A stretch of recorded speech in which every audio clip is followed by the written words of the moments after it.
जय भीम, नमो बुद्धाय. भगवान बुद्ध आणि त्यांचा धम्म या डॉक्टर बाबासाहेब आंबेडकर लिखित ग्रंथाचं आपण अभिवाचन करीत आहोत. आजपर्यंत आपण 19 भाग पाहिले.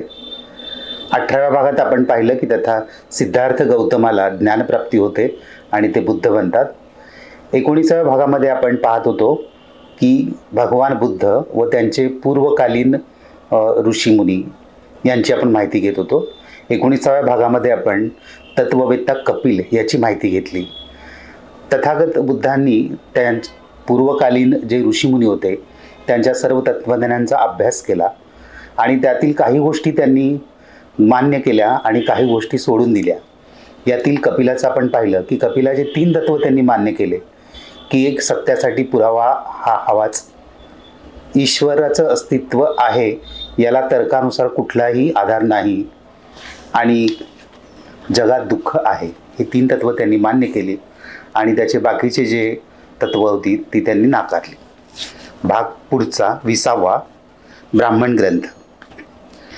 वेदानंतरचे धार्मिक ग्रंथ ब्राह्मण ग्रंथ या नावाने ओळखले जातात. दोहोंनाही पवित्र ग्रंथ मानले जात होते. वस्तुतः ब्राह्मण हा वेदांचाच एक भाग होय.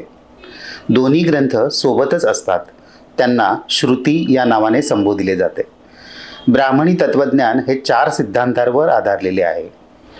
पहिला सिद्धांत असा की वेद हे केवळ पवित्र नसून ते अपौरुषेय आहेत आणि त्यांचा अधिकार वादातीत आहे. त्यांच्या एकाही शब्दावर प्रश्नचिन्ह लागू शकत नाही.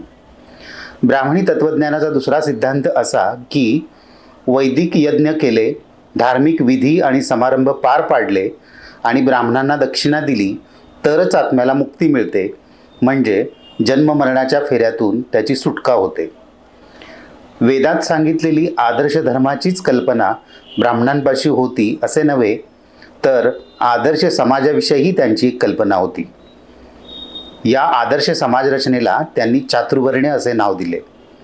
चातुर्वर्ण्याची कल्पना वेदात सांगितलेली आहे आणि ज्या अर्थी वेद हे वादातीत आहेत आणि वेदांच्या अधिकाराबद्दल कोणीही प्रश्न करू शकत नाही, त्या अर्थी समाजरचनेची चातुर्वर्ण्य पद्धतीसुद्धा बंधनकारक आणि वादातीत आहे व तर्कातीत आहे. ही समाज पद्धती काही विशिष्ट नियमांवर आधारलेली होती. पहिला नियम असा की समाज 4 वर्णात विभागला गेला पाहिजे. 1 ब्राह्मण, 2 क्षत्रिय, 3 वैश्य आणि 4 शूद्र. दुसरा नियम असा की या वर्णात सामाजिक समता असूच शकत नाही. वर्गवार विषमतेच्या नियमाने ते परस्परांशी बांधले गेले पाहिजेत. सर्वांच्यावर ब्राह्मण असले पाहिजेत. ब्राह्मणांच्या खालोखाल पण वैश्यांच्या वर क्षत्रिय, क्षत्रियांच्या खालोखाल परंतु शूद्रांच्यावर वैश्य आणि शूद्र हे सर्वांच्या खाली असले पाहिजेत. हक्क आणि अधिकार यांच्या बाबतीत या 4 वर्णात समानता असू शकत नव्हती. हक्क व अधिकार यांचा उपयोग वर्गवार विषमतेच्या नियमानुसारच होऊ शकत होता. ब्राह्मणाला त्याच्या इच्छेप्रमाणे हवे असतील ते सर्व हक्क आणि अधिकार प्राप्त होते, पण ब्राह्मणांना जे हक्क व अधिकार मिळत ते क्षत्रियाला मिळत नसत. त्याला वैश्यांपेक्षा जास्त हक्क व अधिकार मिळत. वैश्याला शूद्रापेक्षा अधिक हक्क व अधिकार असत, पण क्षत्रियाला मिळणारे हक्क व अधिकार त्याला मिळत नसत. आणि जेथे शूद्राचा प्रश्न आहे तेथे शूद्राला अधिकार तर नव्हतेच. त्याच्याकरिता एवढेच पुष्कळ समजले जात होते की 3 वरिष्ठ वर्णांना न दुखावता कसे तरी जगता यावे एवढाच त्याला अधिकार होता. चातुर्वर्ण्याचा तिसरा नियम व्यवसायाच्या विभागणीसंबंधी व जीविकेच्या साधनासंबंधी होता. अध्ययन, अध्यापन आणि धार्मिक विधी करणे हा ब्राह्मणांचा व्यवसाय होता. क्षत्रियाचा व्यवसाय लढाई करणे, मारणे, मरणे हा होता. व्यापार हा वैश्यांचा व्यवसाय होता आणि या 3 वर्णांची सेवा करणे हा शूद्रांचा व्यवसाय होता. निरनिराळ्या वर्णांना दिलेले व्यवसाय हे खास त्या वर्णासाठी होते. प्रत्येक वर्ण केवळ स्वतःचाच धंदा करू शकत असे. एका वर्णाच्या व्यवसायात दुसऱ्याला शिरता येत नसे. चातुर्वर्ण्याचा चौथा नियम शिक्षणाच्या हक्कासंबंधी होता. चातुर्वर्ण्याच्या पद्धतीनुसार शिक्षणाचा हक्क ब्राह्मण, क्षत्रिय व वैश्य या पहिल्या 3 वर्णांनाच होता. शूद्रांना शिक्षणाचा हक्क नाकारण्यात आला होता. चातुर्वर्ण्याच्या या नियमाने शिक्षणाचा हक्क केवळ शूद्रांनाच नाकारण्यात आला नव्हता, तसेच ब्राह्मण, क्षत्रिय आणि वैश्य या वर्णातील स्त्रियांना देखील तो नाकारण्यात आलेला होता. आणखी एक 5वा नियम होता. या नियमानुसार माणसाचे आयुष्य 4 आश्रमात किंवा भागात विभागले गेले होते. पहिल्या आश्रमाला ब्रह्मचर्य आश्रम म्हणत, दुसऱ्याचे नाव गृहस्थाश्रम होते, तिसऱ्याला वानप्रस्थाश्रम आणि चौथ्याला संन्यास असे नाव होते. पहिल्या आश्रमाचे उद्दिष्ट अध्ययन व शिक्षण हे होते. दुसऱ्या आश्रमाचे उद्दिष्ट वैवाहिक जीवन जगणे हे होते. तिसऱ्या म्हणजे वानप्रस्थाश्रम आश्रमाचे उद्दिष्ट माणसाला वनवासी जीवनाशी परिचित करणे, गृहत्याग न करता कौटुंबिक बंध तोडून टाकणाऱ्या जीवनाची ओळख करून देणे हे होते. आणि चौथ्या म्हणजे संन्यास आश्रमाचे उद्दिष्ट माणसाला ईश्वराचा शोध घेण्यास व त्याच्यात विलीन होण्यास समर्थ करणे हे होते. या आश्रमाचे कायदे फक्त 3 वरिष्ठ वर्णांच्या पुरुषांनाच घेता येत असत. पहिला आश्रम शूद्र व स्त्रिया यांच्यासाठी वर्जित होता. त्याचप्रमाणे चौथा म्हणजे संन्यास आश्रम हाही शूद्र व स्त्रियांना वर्ज्य होता. चातुर्वर्ण्य नावाची अशी होती ही दिव्य आदर्श समाजरचना, जिला चातुर्वर्ण्य असे नाव देण्यात आले होते.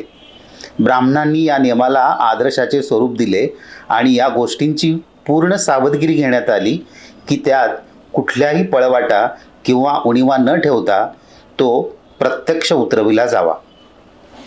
ब्राह्मण तत्त्वज्ञानातील एक चौथा सिद्धांत कर्मवाद होय. हा आत्म्याच्या जन्ममरणाच्या फेऱ्याच्या सिद्धांताचा एक भाग होता. ब्राह्मणांचे कर्मवादाचे तत्त्वज्ञान हे पुनर्जन्म घेऊन जेव्हा आत्म्या नवा देहात प्रवेश करतो तेव्हा तो कुठे जातो या प्रश्नाला दिलेले उत्तर होय.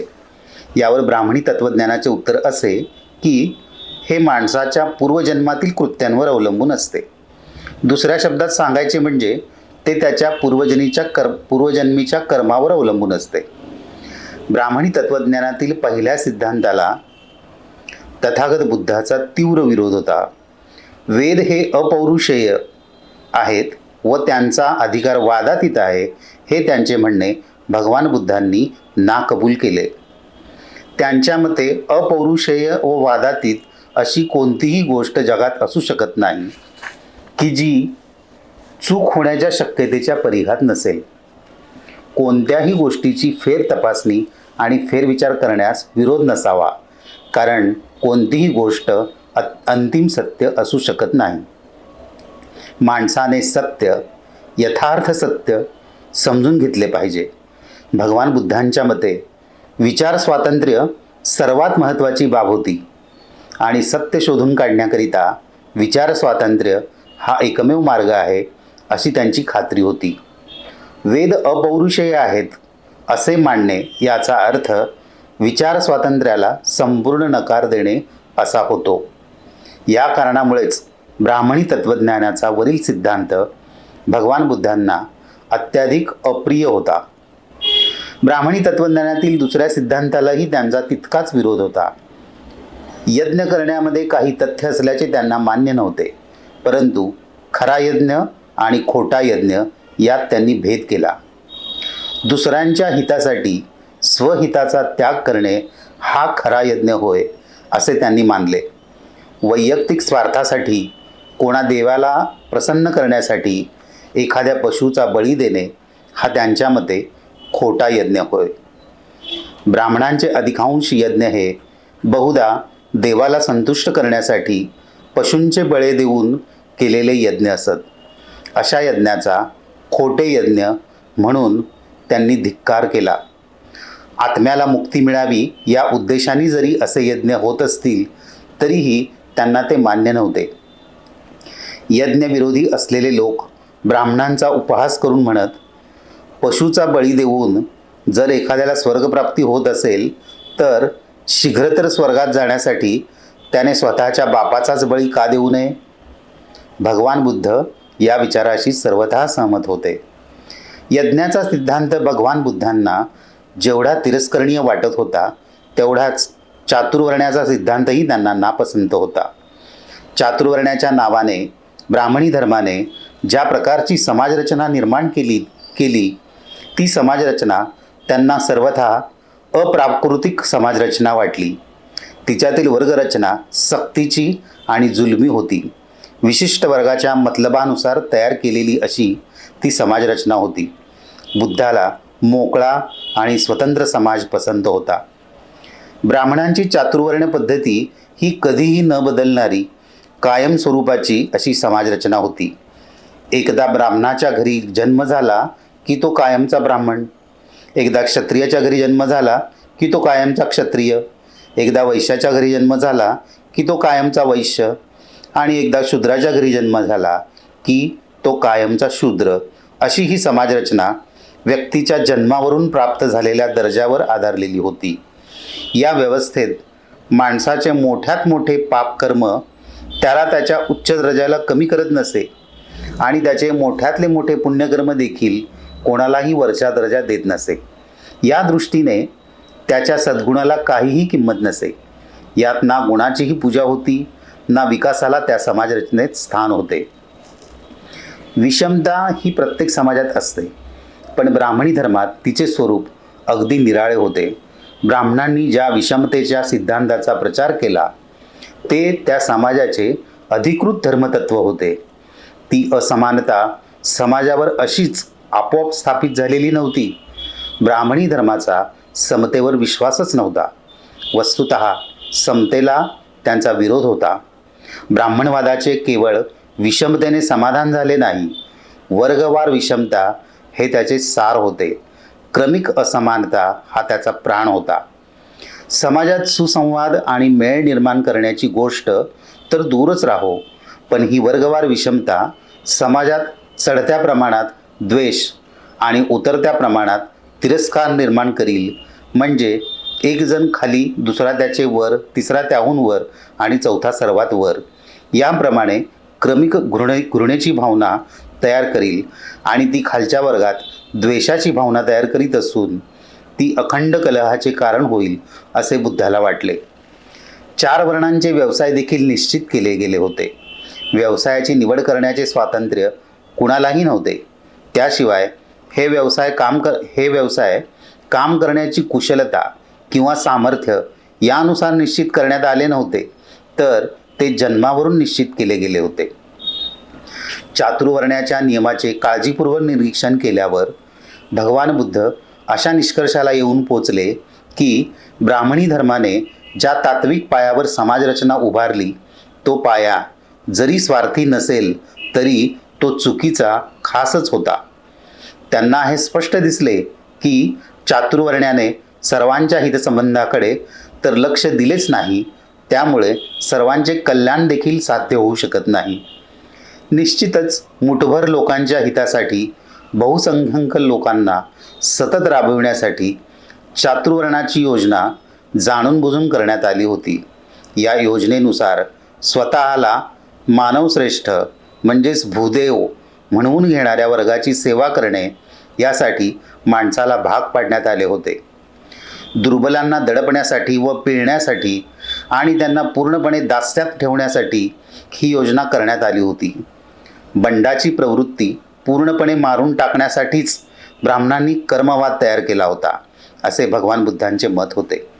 मनुष्याच्या दुःखाला त्याच्या स्वतःशिवाय इतर कोणीही कारणीभूत नव्हता. दुःखाची स्थिती तो बंड करून देखील बदलू शकत नव्हता, कारण पूर्वजन्मातील कर्मामुळेच या जन्मातील त्याची दुःखी अवस्था ठरविण्यात आली होती, असा हा कर्मवाद होता. ब्राह्मण तत्त्वज्ञानाने ज्यांची माणुसकी पार नष्ट करून टाकली होती त्या शूद्र आणि स्त्रिया या 2 वर्गांना या समाजव्यवस्थेविरुद्ध बंड करण्याचे सामर्थ्य उरले नव्हते. विद्यार्जनाचा हक्क त्यांना नाकारण्यात आला होता. याचा परिणाम असा झाला की त्यांच्यावर लादलेल्या अज्ञानामुळे आपली अशी हीन अवस्था का झाली हे त्यांना कळत नव्हते. ब्राह्मणी धर्माने त्यांचे जीवन अर्थशून्य करून टाकले होते हे त्यांना समजले नव्हते.